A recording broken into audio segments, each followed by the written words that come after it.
साथियों, मेरा नाम जितेंद्र मीणा है। मैं राजस्थान के सवाई माधोपुर डिस्ट्रिक्ट का रहने वाला हूं। एक आदिवासी इलाके से आता हूं। दिल्ली विश्वविद्यालय में इतिहास पढ़ाता हूं और आज आप सबके बीच में बाबा साहब भीमराव अंबेडकर के जयंती के मौके पर इस गाजियाबाद की पावन भूमि पर आया हुआ हूं। आप तमाम साथियों का मैं शुक्रगुजार हूं।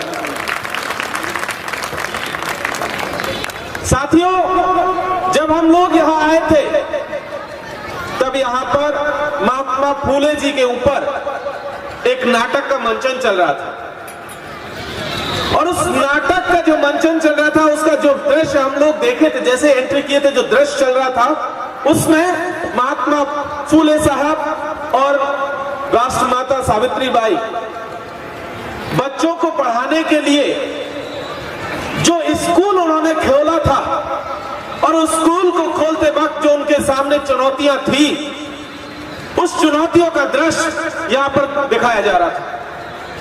मुझे याद है जब हम अपने स्कूल के दिनों में थे तो हमें किसी ने बाबा साहब के बारे में कभी नहीं बताया था। किसी ने हमें महात्मा फूले के बारे में नहीं बताया और न ही किसी ने हमें हमारे आदिवासी नायकों के बारे में बताया। पहली दफा जब जयपुर में अपने ग्रेजुएशन के दिनों में पहुंचे तब हमें बाबा साहब से रूबरू होने का मौका मिला।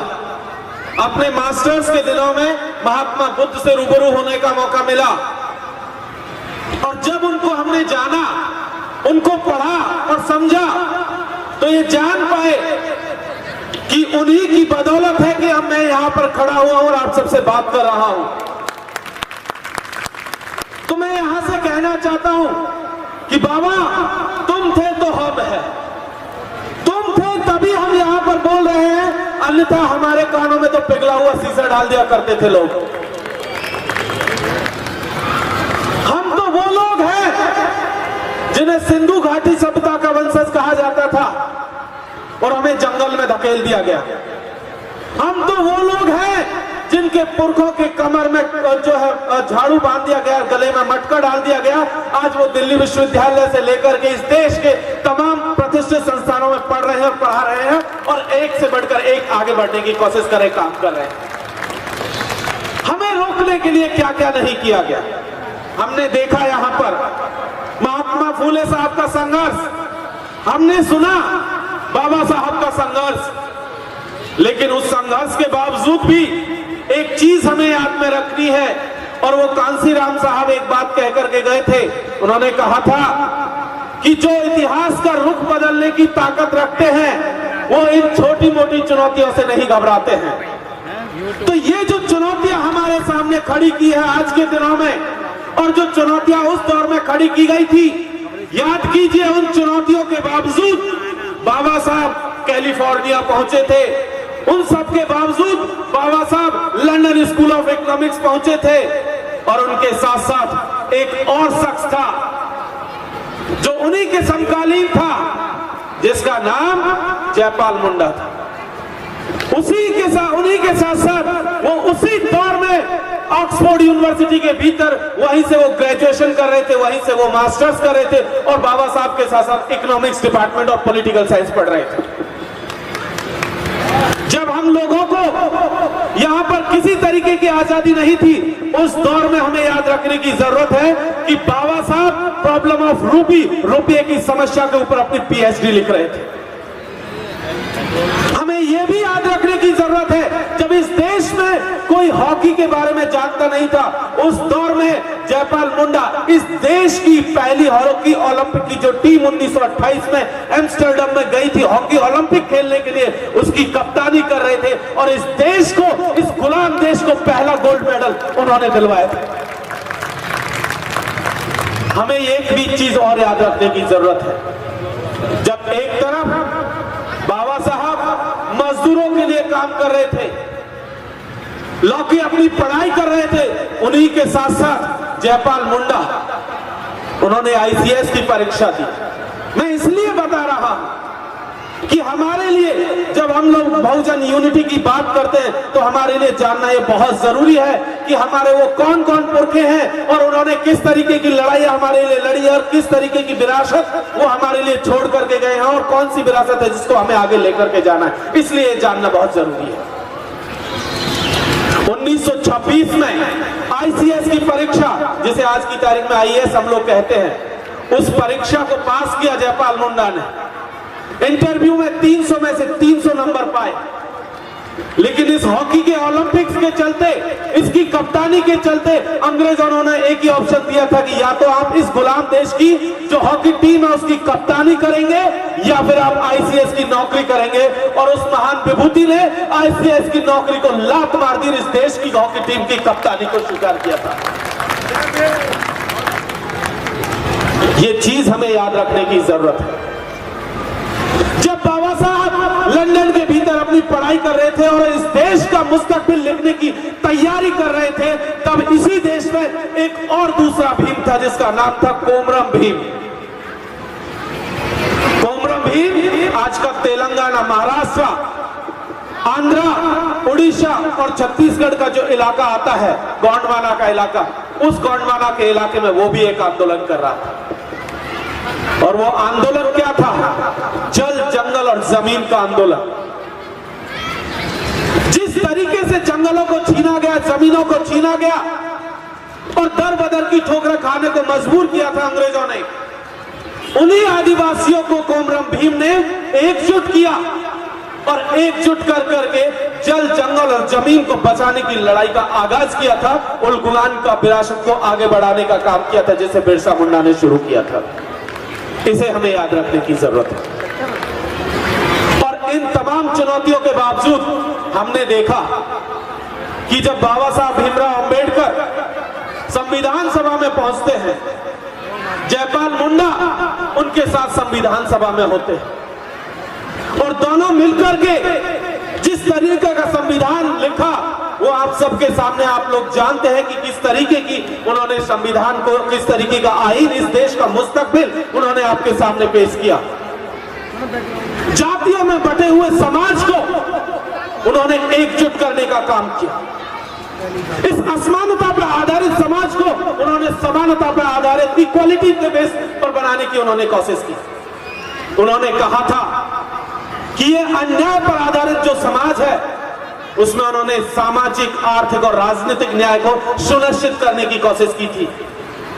आज कुछ लोग, कल हमने देखा हमारे प्रधानमंत्री जी के नाम से एक बड़ा सा अखबारों में पोस्टर छपा था जिसमें वो बाबा साहब भीमराव अंबेडकर की मूर्ति के सामने सर झुकाए हुए खड़े हुए थे और वो नीचे लिखते हैं अपने उसमें कि बाबा साहब वंचितों के नेता थे।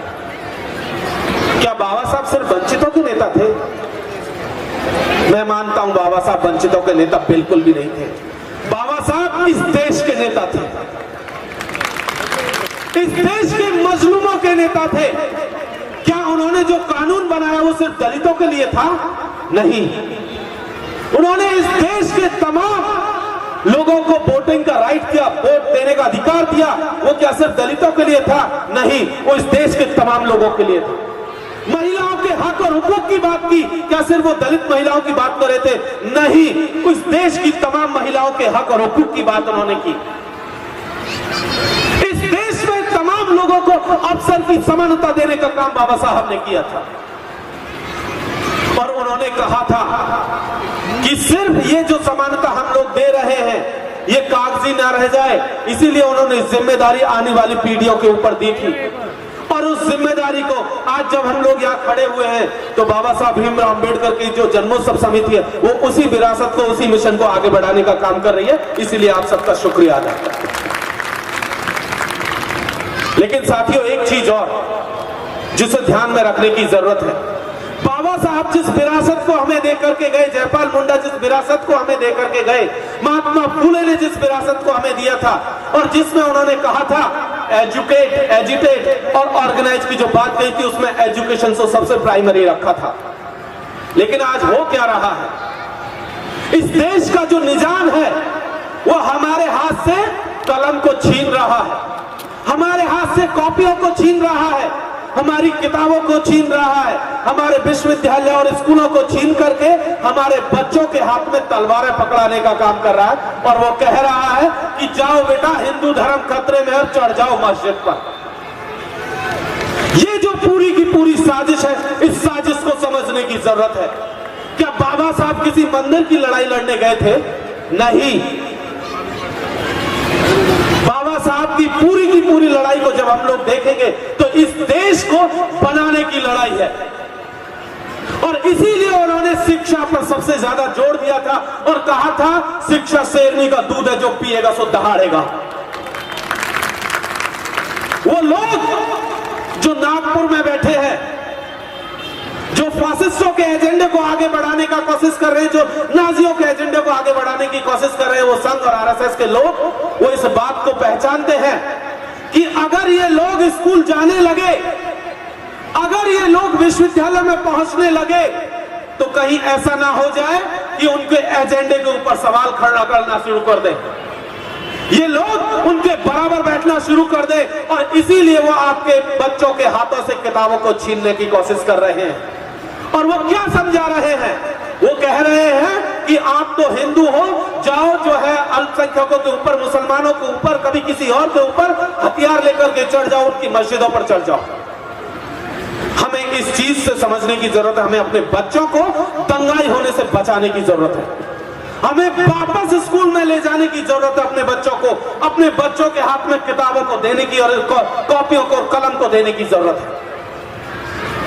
आखिर हम कैसे हिंदू थे जिनका वेद पढ़ने का हमें हक नहीं था, जिनके वेद बैग पढ़ जाए तो हमारे कानों में शीशे डाल दिया जाता था, जिनके मंदिरों की मूर्तियों को दर्शन करने से हमें रोक दिया गया, जिनको अगर हम किसी को छू लें तो अपवित्र हो जाए, हमारी छाया भी उनको बर्दाश्त नहीं। और वो आज हमें दूसरे समाज के खिलाफ जाकर के कहते हैं कि जाओ आप हिंदू हो। हम इनकार करते हैं इस बात से और हम कहते हैं कि नहीं, हम हिंदू नहीं हैं, हम बाबा साहब अंबेडकर के वारिस हैं, हम ज्योतिबा फूले के वारिस हैं, हम जयपाल मुंडा के वारिस हैं और हम उन्हीं के बताए हुए रास्ते पर आगे बढ़ने की कोशिश करेंगे। अभी तो आपने कुछ चंद कदम चलना ही शुरू किया था कि देखिए किस तरीके से जातिवादियों ने आपके ऊपर हमले करने शुरू किए। हमारे पुरखों ने एक बात कही थी कि जैसे जैसे आप असर्ट करना शुरू करेंगे, एकजुट होना शुरू करेंगे, तभी होगा ये कि आपके ऊपर हमले होने शुरू हो जाएंगे। जैसे जैसे हमले होंगे आपको फिजिकल असल्ट किया जाएगा, हो सकता है आपकी हत्या हो जाए, हो सकता है आपको जेल में भेज दिया जाए। लेकिन ये चीज भी याद रखने की जरूरत है कि आने वाली पीढ़ियां इन संघर्षों की बदौलत इस देश पर राज करने की काम करेंगी। अभी हम लोगों ने देखा, आपको याद होगा राजस्थान के पाली में हमारे एक नौजवान के साथ क्या हुआ। जितेंद्र मेघवाल की घटना आपको याद है, मेरा ही नाम राशि, एक बहुत हास-फूस नौजवान, गोरा चिट्टा लंबा पूरा, शानदार मूंछ है, लेकिन जातिवादियों ने, सामंतियों ने सिर्फ उसे मूंछे रखने के नाम पर मार दिया। इससे ज्यादा कुछ दुखद हो सकता है? ये आज की हकीकत है, 2022 की हकीकत है। उसी के कुछ दिनों बाद उसी राजस्थान में हमने देखा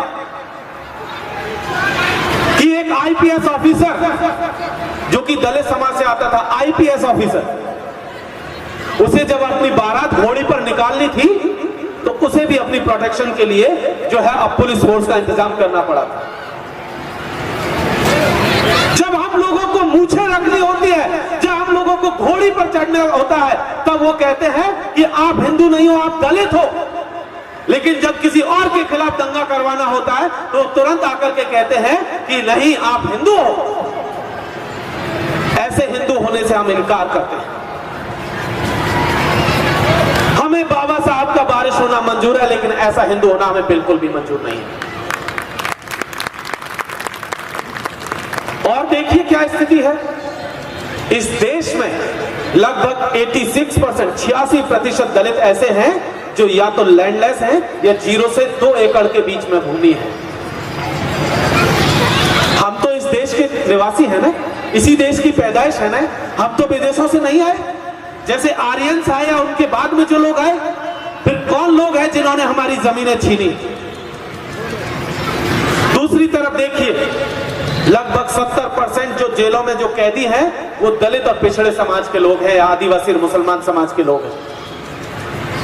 हमें जमीन से बेदखल करके जेलों में भर दिया गया। वर्षों तक, दशकों तक जो है सुनवाई नहीं होती। पिछले एक दशक का अगर आइडिया ले लें तो लगभग 4.25 लाख से ज्यादा एट्रोसिटीज इस देश की सरकारी रिपोर्ट की बात कर रहे हैं, इस देश के दलितों के ऊपर हो रही है।